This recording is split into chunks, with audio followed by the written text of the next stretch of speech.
क्या आपने कभी सोचा है कि अघोरी साधु अपने भोजन में मुर्दों का कच्चा मांस क्यों खाते हैं और मुर्दों के साथ शारीरिक संबंध बनाने से उनको क्या मिलता है? और सबसे रहस्यमयी बात है कि अघोरी महिला के पीरियड्स के दौरान ही उनके साथ शारीरिक संबंध बनाते हैं।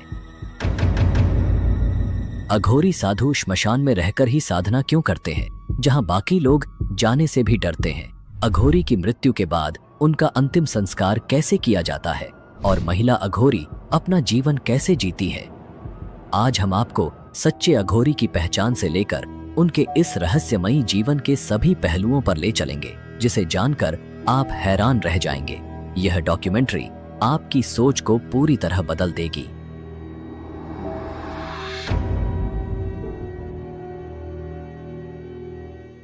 श्मशान की राख से ढके शरीर, हाथों में मानव खोपड़ी और जीवन और मृत्यु के बीच का गहरा संबंध। अघोरी साधु, जिनका जीवन सामान्य साधुओं से बिल्कुल अलग, भयावह और रहस्यमय होता है।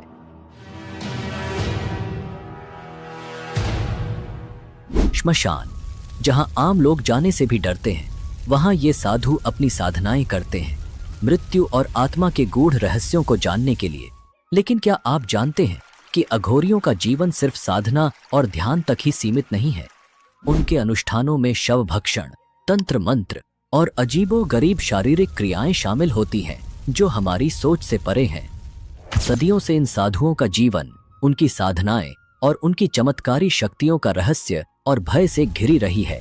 आज हम आपको अघोरी साधुओं की इस रहस्यमयी और गूढ़ दुनिया की गहराई तक लेकर चलेंगे, जहां जीवन और मृत्यु की सीमाएं धुंधली हो जाती हैं और मोक्ष प्राप्ति का मार्ग साधना की इस दुनिया में छिपा है।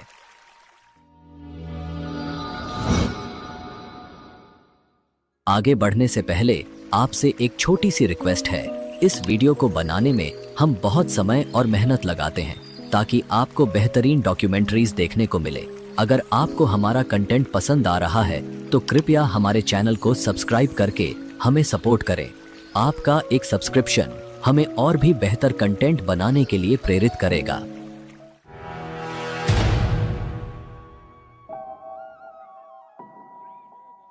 अघोरी साधु एक ऐसा नाम जो अपने आप में ही रहस्य और विचित्रता को समेटे हुए है। इनके जीवन का हर पहलू समाज की परंपराओं और नियमों से एकदम अलग और विपरीत होता है। श्मशान की राख से लिपटा हुआ शरीर, गले में हड्डियों की माला, हाथों में मानव खोपड़ी और उनकी आंखों में वो तेज जिसे देखकर कोई भी कांप उठे, और काले चोंगे में लिपटे ये साधु किसी रहस्यमयी दुनिया के प्रतीक प्रतीत होते हैं। अघोरी साधु अपने जीवन को साधारण मानव की धारणाओं से परे समझते हैं। जहां हम भोजन को पवित्र मानते हैं, वहीं अघोरी साधु शवों का मांस खाते हैं और मानव खोपड़ी, जिसे वे कपाल कहते हैं, उसमें भोजन करते हैं। यह उनके लिए कोई घृणास्पद कार्य नहीं है, बल्कि यह शिव के कपालधारी रूप का अनुसरण है। वे मानते हैं कि शिव का हर रूप पवित्र है, चाहे वह शव हो या मल, कुछ भी उनके लिए अपवित्र नहीं होता। ये अपने शरीर पर श्मशान की राख इसलिए लगाते हैं क्योंकि ये भगवान शिव का प्रतीक मानी जाती है, और इसके पीछे एक वैज्ञानिक पहलू भी है। राख में कैल्शियम, फास्फोरस और अन्य खनिज होते हैं जो त्वचा की बीमारियों से शरीर की सुरक्षा कर सकते हैं। उनके लिए माता काली और भगवान शिव का भैरव रूप ही उनके गुरु होते हैं, और जिस तरह भगवान शिव और माता काली मुंडों की माला पहनते हैं, अघोरी साधु भी मुर्दों की खोपड़ियों का हार पहनते हैं। अघोरी साधुओं का सबसे विवादास्पद पहलू है उनका यौन संबंधों को लेकर दृष्टिकोण। अघोरी साधु अन्य साधुओं की तरह ब्रह्मचर्य का पालन नहीं करते हैं। इनके अनुसार जीवन के हर पहलू को स्वीकार करना आवश्यक है, चाहे वह यौन संबंध हो या अन्य वर्जित कृत्य। जितना हम अघोरियों की रहस्यमयी दुनिया में गहराई से उतरते हैं, उतना ही हमें रहस्य और रोमांच का अनुभव होता है।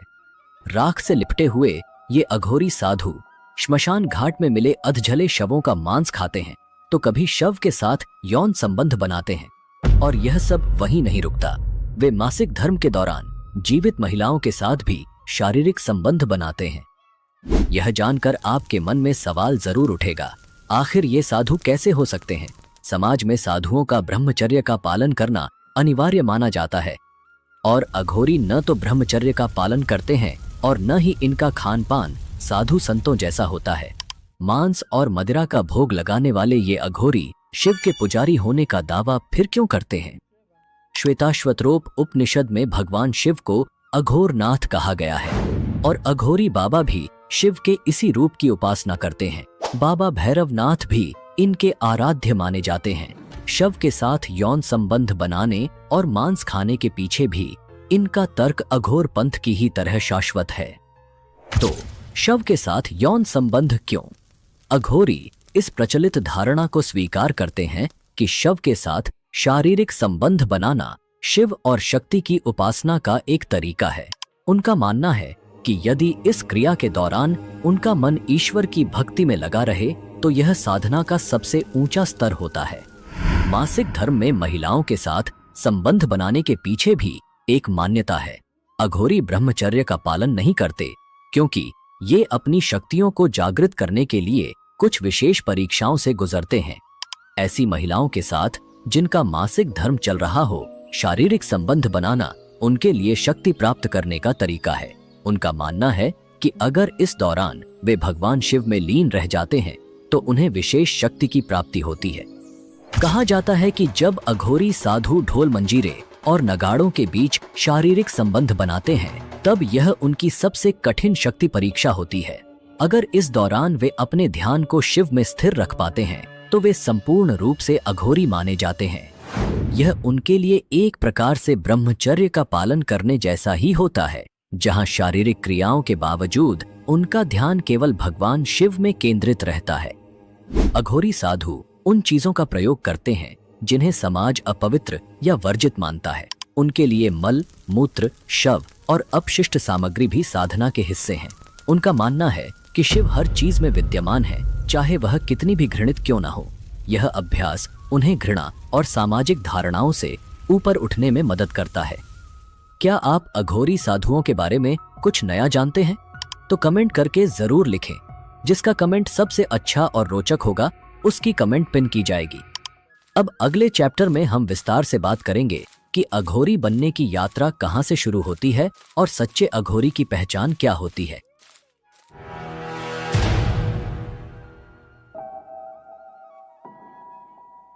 तो आपके मन में यह सवाल जरूर उठ रहा होगा कि आखिर एक सामान्य इंसान कैसे अघोरी साधु बनता है? क्या यह सिर्फ साधना का रास्ता है या इसके पीछे कोई गहरा रहस्य छुपा है? आइए आज हम इस बारे में विस्तार से बात करते हैं। अघोरी साधु बनने की प्रक्रिया इतनी सरल नहीं है जितनी दिखती है। ये एक साधारण व्यक्ति की जीवन शैली से पूरी तरह अलग होती है। सबसे पहले अगर कोई अघोरी बनना चाहता है तो उसे अपने जीवन से जुड़े हर मोह माया, रिश्ते नाते और यहाँ तक कि अपनी पहचान को भी छोड़ना पड़ता है। हमारे सनातन धर्म में जन्म से लेकर मृत्यु तक 16 संस्कार बताए गए हैं। जो भी इस संसार में जन्म लेता है उसे एक दिन इस दुनिया से जाना ही पड़ता है और अघोरियों के साथ भी शुरुआत में यही होता है। अगर कोई अघोरी बनना चाहता है तो सबसे पहले उसे जीते जी अपना श्राद्ध या फिर पिंडदान करवाना पड़ता है। इसका मतलब ये कि पूरी दुनिया को ये संदेश देना होगा कि वो जिंदा है, पर अब से उसने हर मोह माया को त्याग दिया है। अब न उसका कोई परिवार है, न कोई घर और न ही अब उसका इस दुनिया में कोई अस्तित्व। यहीं से शुरू होती है एक साधारण इंसान की यात्रा, खुद को अघोरी साधु में बदलने की। अघोरी बनने के लिए कोई उम्र की सीमा नहीं होती। आप 10 साल के हों या 50 साल के, उम्र कोई मायने नहीं रखती। न ही जाति, धर्म, कोई भी पुरुष या महिला अघोरी बन सकता है। और हाँ, आप बिल्कुल सही सुन रहे हैं, महिला भी अघोरी बन सकती हैं। यह साधना किसी विशेष वर्ग के लिए नहीं, बल्कि उन सभी के लिए है जो संसार के हर बंधन से मुक्त होकर एक नई राह पर चलने के लिए तैयार होते हैं। अघोरी बनने की राह पर सबसे पहला कदम है अपने गुरु की तलाश। यह साधना का सबसे महत्वपूर्ण हिस्सा है। लेकिन अगर आपको कोई मानव गुरु नहीं मिलता तो आप बाबा काल भैरव को अपना गुरु बना सकते हैं, जो काशी के कोतवाल माने जाते हैं। बाबा काल भैरव भगवान शिव के रौद्र रूप, वही आपके मार्गदर्शक और गुरु बन जाते हैं। उनकी साधना करके आपको उन्हें गुरु रूप में स्वीकार करना होता है। और इसके बाद आता है सबसे बड़ा कदम, पिंडदान। यानी खुद को इस संसार से पूरी तरह से मुक्त कर देना। इसका मतलब है कि इस दुनिया में अब आपका कोई अस्तित्व नहीं रहेगा, कोई परिवार नहीं, कोई मोह माया नहीं। अब से आप केवल शिव के साधक हैं। शिष्य का चयन होने के बाद उसे एक गुप्त मंत्र दिया जाता है। यह कोई साधारण मंत्र नहीं होता। इस मंत्र को बिना एक भी दिन छोड़े लगातार 12 साल तक जपना पड़ता है। हाँ, 12 साल तक। जो शिष्य इस मंत्र साधना को पूरी तरह निभा पाता है, वही इस कठिन मार्ग पर आगे बढ़ने का हकदार बनता है। अघोरी 3 तरह की साधनाएं करते हैं: श्मशान साधना, शिव साधना और शव साधना। और खास बात यह है कि ये तीनों साधनाएं श्मशान घाट के भीतर ही की जाती हैं। साधना शुरू करने से पहले अघोरी अपने शरीर पर श्मशान की भस्म लपेटते हैं, काला चोंगा धारण करते हैं और फिर शुरू होती है ये रहस्यमयी साधना। पहली है शव साधना। अघोरी तंत्र विद्या के धनी होते हैं और ये साधना रात के अंधेरे में की जाती है।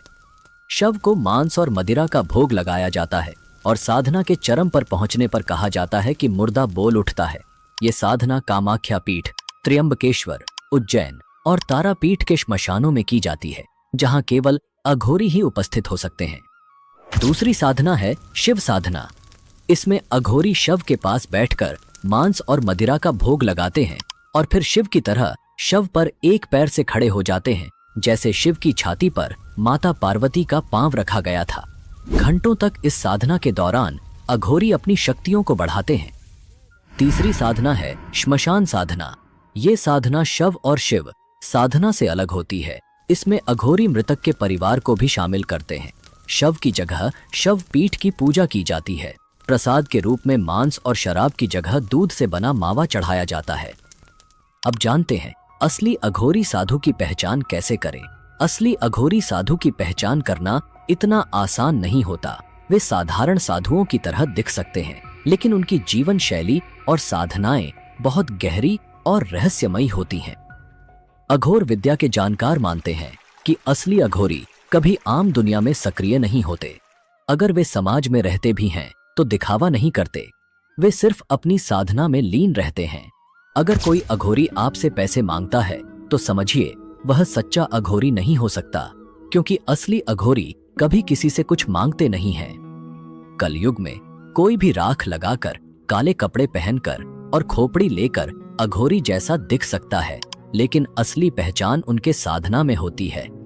जहां पैसे का खेल हो, वहां से दूर रहना ही बेहतर है। पैसा इंसानों ने बनाया है, भगवान को इसकी जरूरत नहीं होती।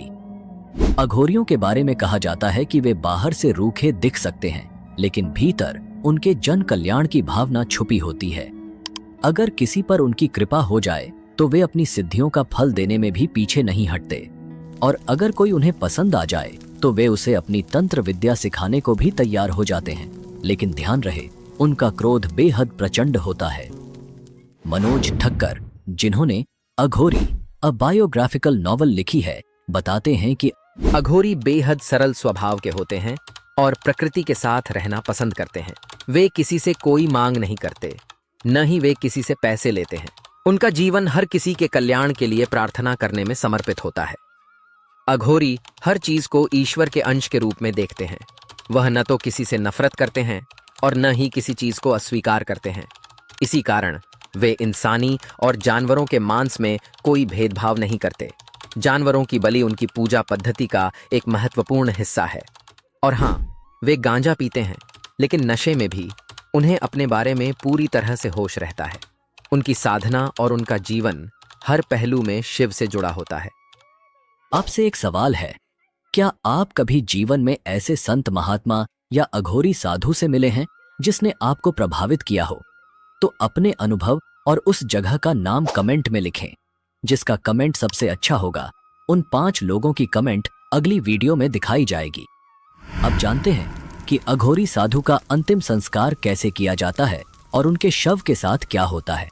अघोरियों का अंतिम संस्कार हिंदू धर्म की पारंपरिक विधियों से कुछ हद तक मेल खाता है, लेकिन इसमें कई अनूठी बातें भी शामिल होती हैं। जब कोई अघोरी मृत्यु को प्राप्त करता है तो उसका शरीर साधारण तरीकों से नहीं जलाया जाता। अधिकतर मामलों में अघोरी का अंतिम संस्कार श्मशान भूमि में गंगा या किसी पवित्र नदी के किनारे किया जाता है। मृत अघोरी के साथी उसके शव को या तो जला देते हैं, दफना देते हैं या उसे पवित्र नदी में प्रवाहित कर देते हैं। अघोरी कभी अपने साथी अघोरी के शव को नहीं खाते। कुछ अघोरी साधु अपनी अंतिम इच्छा के अनुसार अपने शरीर को गंगा में प्रवाहित करने या श्मशान भूमि में छोड़ने की बात कहते हैं। तो दोस्तों, इस तरह किया जाता है अघोरी साधुओं का अंतिम संस्कार। उनके जीवन की तरह ही उनका अंतिम संस्कार भी अनोखा और रहस्यमयी होता है। अगले चैप्टर में हम जानेंगे कि अघोरी का मूल इतिहास कहां से है, भारत का प्रथम अघोरी कौन था और अघोरी का असली मतलब क्या होता है।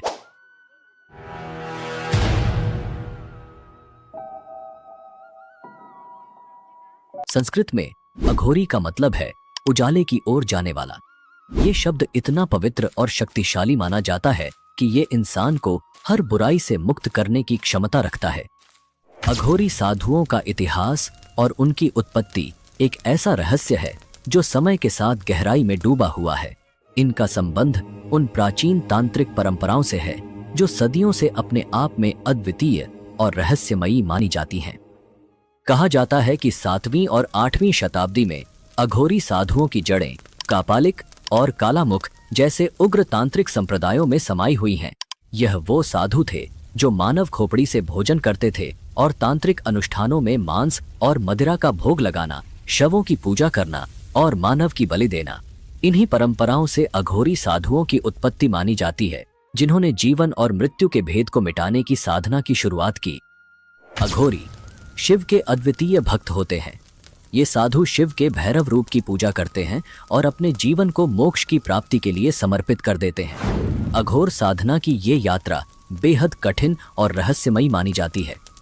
अघोरी साधु मानते हैं कि हर आत्मा परम शिव है और जीवन के अष्ट महापाश काम, क्रोध, लालच, नशा, भय और घृणा से परे होते हैं। वे अंधकार से शुरू करते हैं, फिर प्रकाश की ओर बढ़ते हैं और अंत में आत्मबोध को प्राप्त करते हैं। और इस साधना में अवधूत भगवान दत्तात्रेय को अघोर पंथ का मार्गदर्शक माना जाता है। तो हमारे मन में प्रश्न उठता है कि अघोर पंथ के प्रणेता कौन थे। अघोर साधना की उत्पत्ति का श्रेय स्वयं भगवान शिव को दिया जाता है, परंतु अघोरी परंपरा के पहले महान संत जिन्हें हम जानते हैं वो थे बाबा कीनाराम। अघोरी परंपरा को संगठित रूप देने का श्रेय जाता है बाबा कीनाराम को, जो अघोरी साधुओं के आदिगुरु माने जाते हैं। कहते हैं बाबा कीनाराम का जन्म 1658 में उत्तर प्रदेश के रामगढ़ गांव में एक क्षत्रिय परिवार में हुआ था। उनका जन्म भाद्रपद के चंद्र महीने के कृष्ण पक्ष की चतुर्दशी के दिन हुआ था, जिसे शिव पूजा के लिए शुभ माना जाता है। वे दांतों के पूरे सेट के साथ पैदा हुए थे, जो एक दुर्लभ घटना और आध्यात्मिक शक्ति का संकेत है। 17वीं शताब्दी में जन्मे बाबा कीनाराम को एक चमत्कारी संत के रूप में देखा जाता है, जिनका जीवन असाधारण घटनाओं से भरा हुआ था। कहा जाता है कि जन्म के 3 दिन बाद तक वे न रोए, न ही उन्होंने अपनी मां का दूध पिया। 3 दिव्य साधु, जिन्हें ब्रह्मा, विष्णु और महेश का अवतार माना गया, उनके पास आए और उनके कान में कुछ मंत्र फूंक दिए। तभी उन्होंने पहली बार रोना शुरू किया और अपनी मां का दूध पिया। ये घटना उनके दिव्य जीवन की शुरुआत मानी जाती है। बाबा कीनाराम का जीवन असाधारण था। कहते हैं वो 150 साल तक जीवित रहे और अघोर पंथ को मजबूत किया। बाबा कीनाराम, जिनमें कम उम्र से ही आध्यात्मिक झुकाव के गहरे लक्षण दिखाई दिए, मात्र 11 साल की उम्र में गुरु की तलाश में अपना घर छोड़कर निकल पड़े।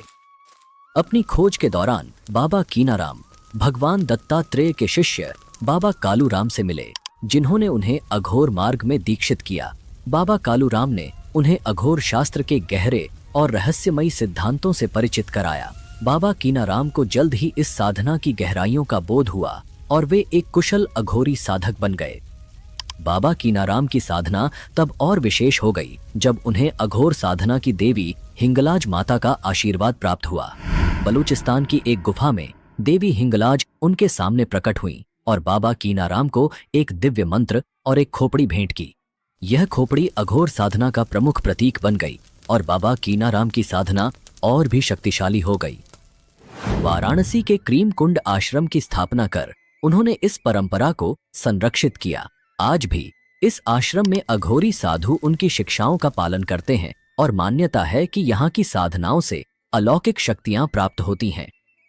अगले चैप्टर में हम अघोरी साधुओं की शक्ति और सिद्धि के बारे में जानेंगे। उनके पास ऐसी अलौकिक शक्ति और मंत्र होते हैं जिनसे वे सामान्य लोगों की इच्छाएं पूरी कर सकते हैं, जिन्हें जानकर आप भी सोचने पर मजबूर हो जाएंगे।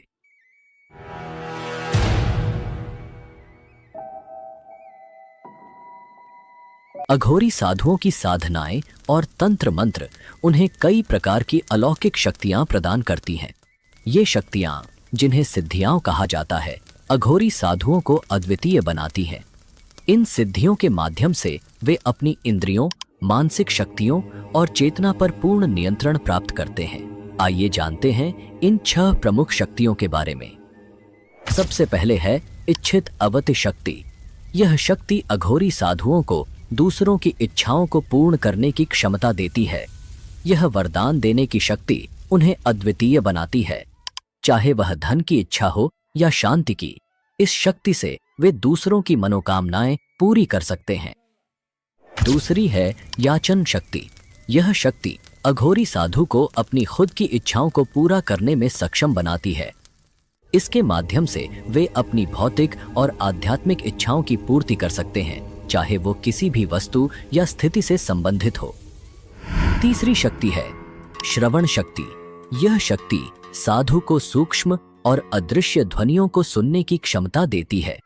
इस शक्ति से वे देवताओं, आत्माओं और अदृश्य शक्तियों से संवाद कर सकते हैं और इनसे निर्देश प्राप्त कर सकते हैं।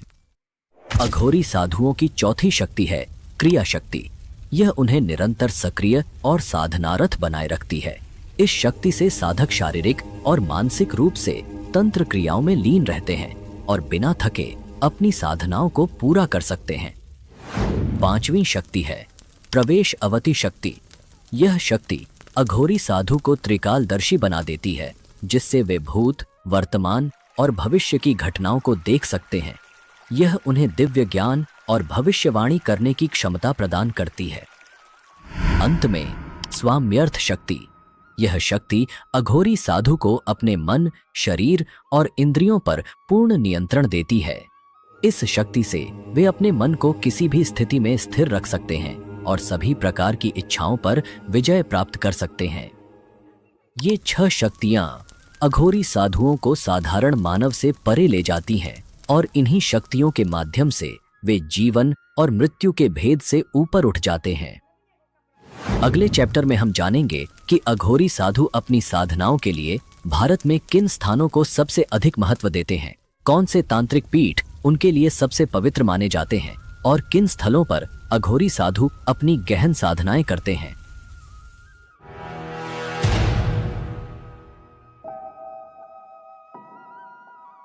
बनारस का मणिकर्णिका घाट, जिसे महाश्मशान कहा जाता है, यहाँ दिन रात अंतिम संस्कार का सिलसिला चलता रहता है। मणिकर्णिका घाट को अघोरियों का विशेष स्थान माना जाता है। इसके पीछे प्रमुख कारण है बाबा विश्वनाथ का मंदिर और गंगा के 84 घाट, जहां अघोरी तांत्रिक गुप्त साधनाएं करते हैं। यह घाट सदियों से तंत्र साधनाओं का प्रमुख केंद्र रहा है। लेकिन बनारस के अलावा भारत और अन्य स्थानों पर भी अघोरी साधना के कई प्रमुख स्थल हैं। आइए जानते हैं उन कुछ प्रसिद्ध स्थानों के बारे में जहां अघोरी तंत्र साधना की गहरी जड़ें हैं। सबसे पहले बात करते हैं तारापीठ की। पश्चिम बंगाल में स्थित यह स्थान तांत्रिक साधनाओं के लिए प्रसिद्ध है। तारापीठ को तंत्र साधना के सबसे प्रमुख केंद्रों में से एक माना जाता है। यहाँ सती पार्वती की आंखें भगवान विष्णु के सुदर्शन चक्र से कटकर गिरी थीं। दूसरा महत्वपूर्ण स्थान है हिंगलाज धाम, जो वर्तमान में पाकिस्तान के बलूचिस्तान राज्य में स्थित है। हिंगलाज देवी का यह शक्तिपीठ हिंदू धर्म में अति पवित्र माना जाता है, जहां सती का सिरोभाग गिरा था। हिंगलाज माता को अघोरियों की कुलदेवी कहा जाता है। असम का कामाख्या देवी मंदिर भारत के प्रमुख शक्तिपीठों में से एक है। यह स्थान तंत्र साधना के लिए प्रसिद्ध है, जहां देवी सती का अंग गिरा था। यहां अघोरी तांत्रिक गुप्त सिद्धियां प्राप्त करने के लिए साधना करते हैं। यह स्थल अघोरियों के लिए अत्यधिक महत्व रखता है। इसके अलावा भारत में अघोरी साधनाओं के कई प्रमुख केंद्र हैं, जैसे चित्रकूट, जगन्नाथपुरी, कालीमठ, और कोलकाता का काली मंदिर। नेपाल के काठमांडू में अघोर कुटी और त्र्यंबकेश्वर ज्योतिर्लिंग भी अघोरी साधकों के लिए बेहद महत्वपूर्ण स्थान माने जाते हैं।